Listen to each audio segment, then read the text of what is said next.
take us back to the dot-com era. What was that like when the internet was rolling out?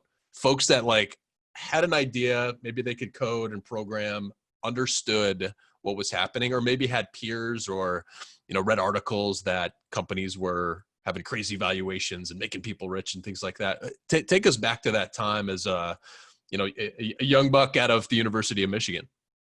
Yeah, I mean, at that time, I mean, the best analogy would to say it was kind of like the gold rush. It felt like that. It was this unknown thing. Nobody could completely quantify what the internet was going to do to commerce.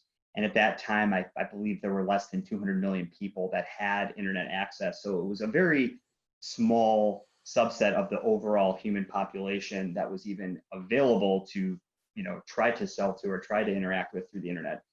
But there was definitely the sense that this was going to be very big and it was likely to disrupt nearly every business as we knew it.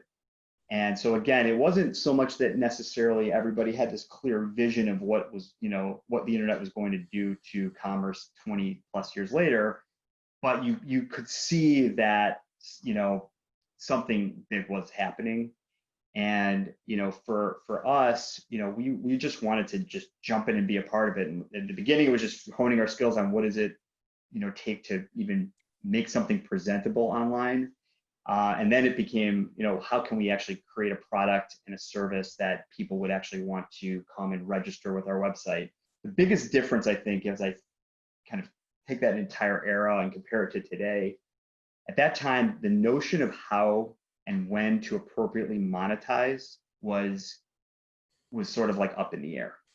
Mostly what venture capitalists cared about and really what drove a lot of these high valuations was just how many eyeballs you had, how many registered users were coming to your platform and were giving up their personal information in terms of name and email address and maybe some other demographics, even if you weren't directly charging them, because there was sort of this angst around at what point do you put a paywall up? At what point do you keep your product or service behind something where they have to actually part with dollars?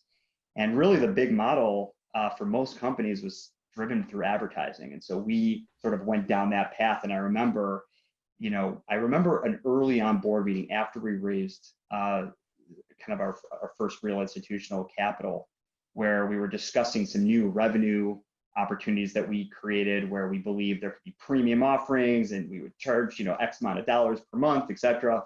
And I remember one of our board members basically going, guys, put that on the back burner. Just worry about getting as many people to come to the platform and use the service as repeatedly as possible. Don't worry about getting the money. The money will come later. And it's just like, if I think about today, I think more businesses that start today have a notion pretty early on as to how they are going to, basically get paid for the work that they're doing. And I think back then it was still very new and not as crystal clear how you were going to be able to build a successful, or if you were going to be able to build a successful company. Yeah.